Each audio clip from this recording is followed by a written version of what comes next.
Eileen Gu, Freestyle's Wonder Woman, 6 Olympic medals and a generation in awe.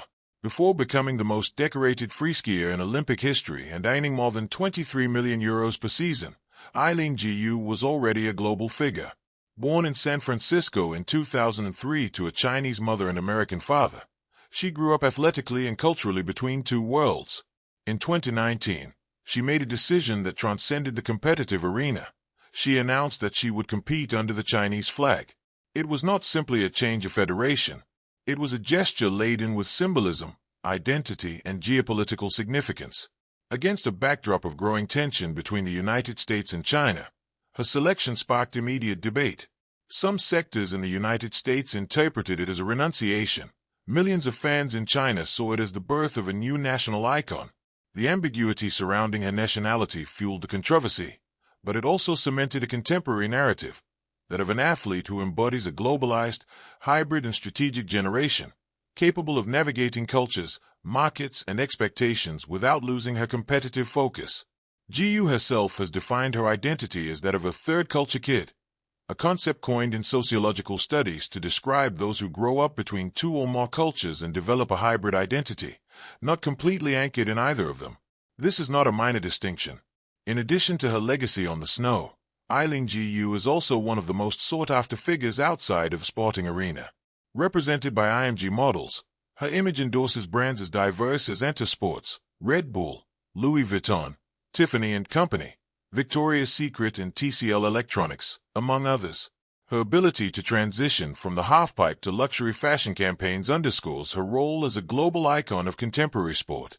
But her appearance on the covers of Vogue and Time is not only a response to her success on the halfpipe and on Instagram, but also to her ability to embody a contemporary narrative of belonging, globalization, and social mobility. Gu represents a generation that does not experience identity as an exclusive dichotomy, but as a space of intersection. This condition, celebrated by some as an example of modern cosmopolitanism and questioned by others from more traditional readings of national loyalty, explains why his figure transcends sport and becomes the subject of cultural and political analysis. From Beijing to Livigno, the consolidation of an icon. We had to wait. A snowstorm swept through Livigno on Saturday night, forcing the women's halfpipe final at the Milano Cortina 2026 Winter Olympics to be postponed for 24 hours. But it was worth the wait. When Eileen Gu nailed the last trick of her third and final run and raised her poles to the Italian sky, the scoreboard read 94.75 points. It was the last competition of the freestyle program. It was the last run of the night.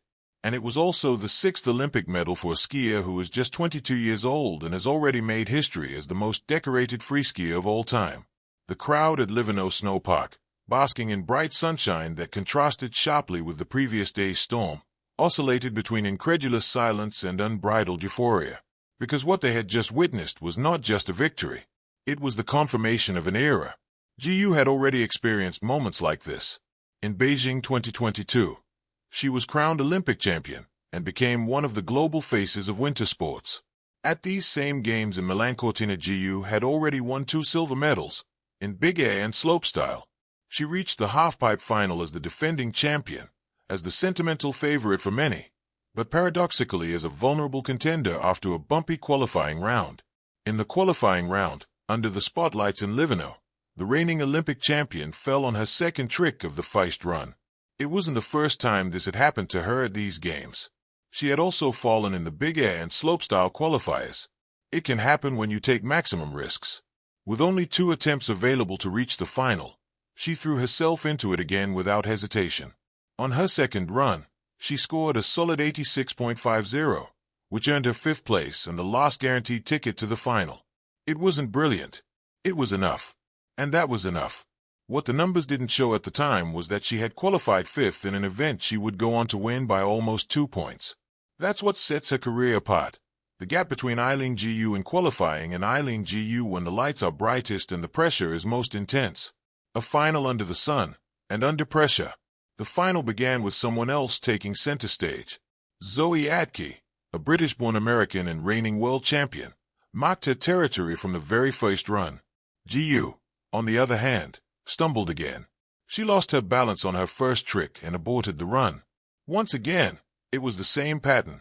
Once again, It was the same initial mistake. But champions are not measured by their falls, but by their ability to respond. On the second run, GU executed a clean, technical, and ambitious line that put her at the top of the rankings.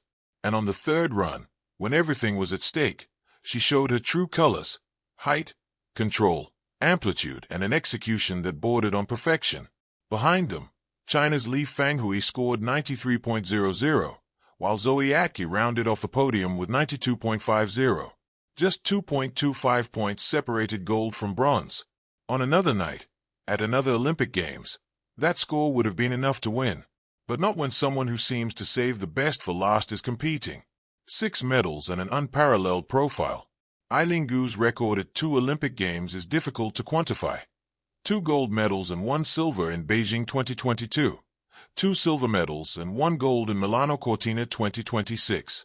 6 medals in total, competing in 3 different disciplines, while many of her rivals specialize in just one.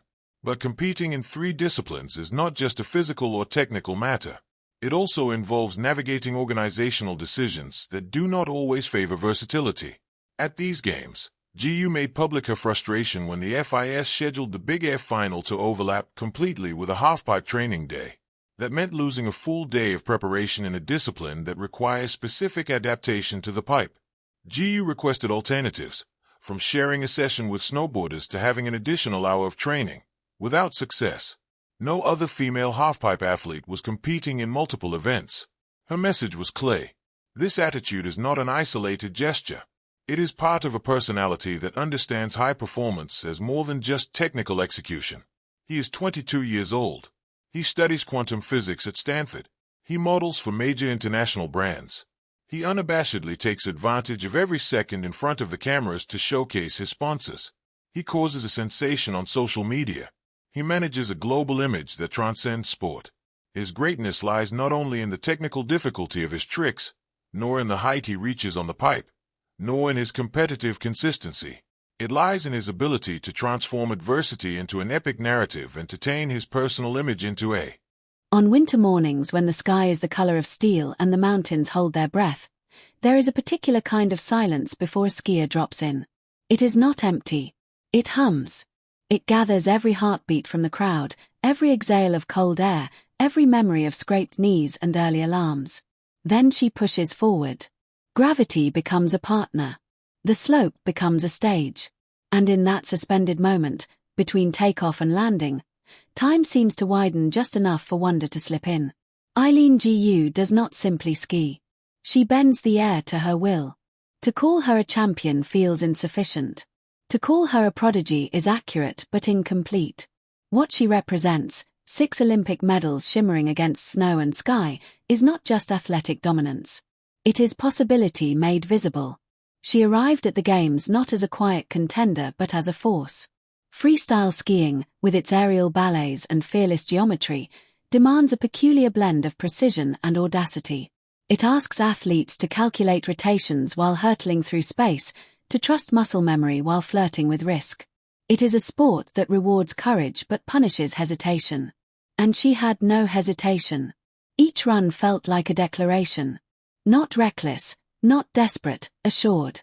When she launched into spins that twisted the horizon into abstraction, there was artistry in the violence of motion. Her skis carved arcs like brushstrokes. Her landings were punctuation marks. Clean, emphatic, final. 6 medals. Each one forged from split-second decisions made dozens of feet above ice-packed ground. Each one a testament not only to physical mastery but to an unshakable interior steadiness. What does it mean for a young woman to command a global stage like that? For millions of girls watching, some bundled in city apartments far from snow, others lacing up borrowed boots in small mountain towns, she became more than an athlete. She became proof.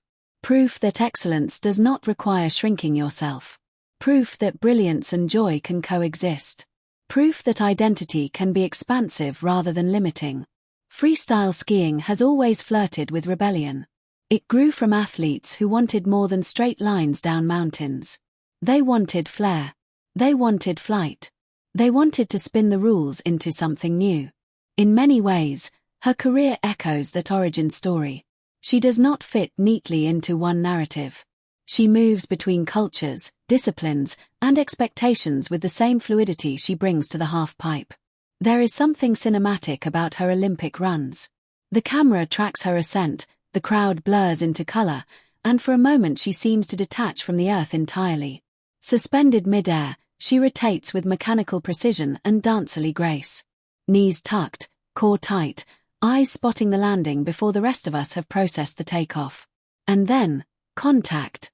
Snow explodes in a soft plume. She skis out with composure, as if she has merely stepped off a curb rather than completed a sequence that would make most mortals dizzy just to imagine. But the medals are only the visible portion of the story. Beneath them lies repetition measured in years. Dawn practices. Muscles burning. Falls that knock the breath from the lungs.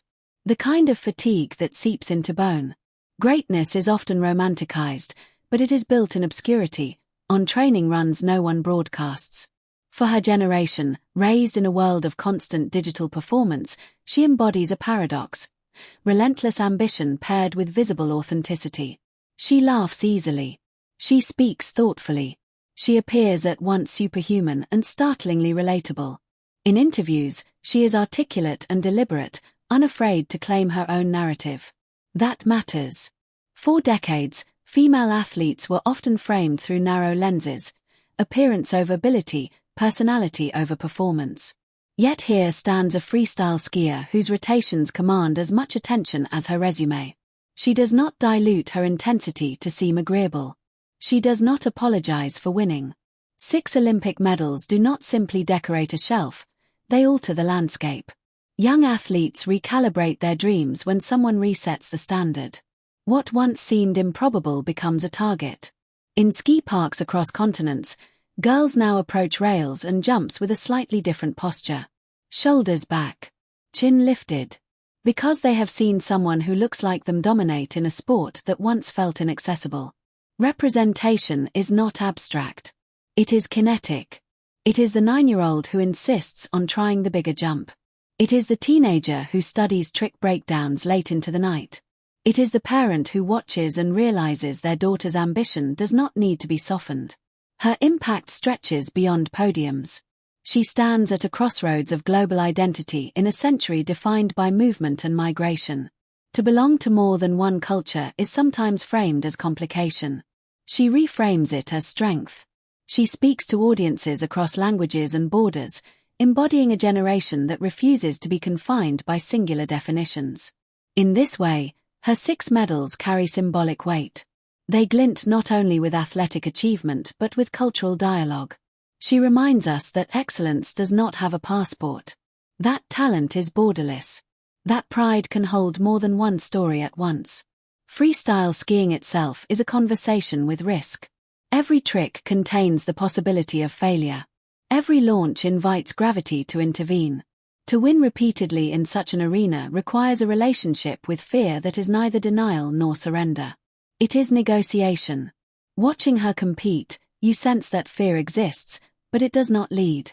She leads. Her composure in high-stakes finals feels almost preternatural.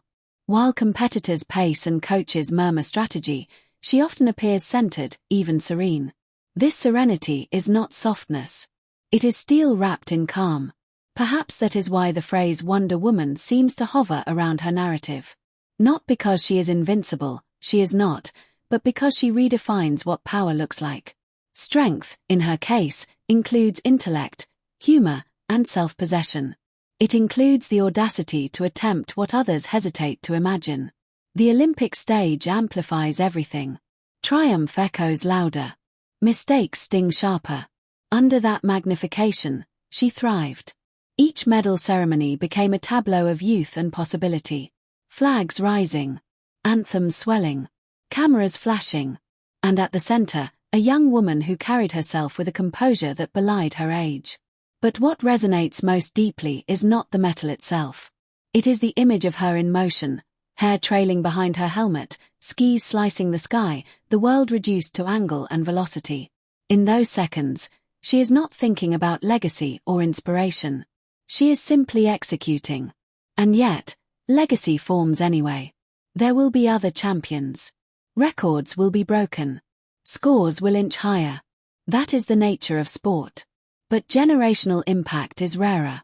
It occurs when timing, talent, and cultural hunger intersect. She arrived at a moment when young people crave models of multidimensional success.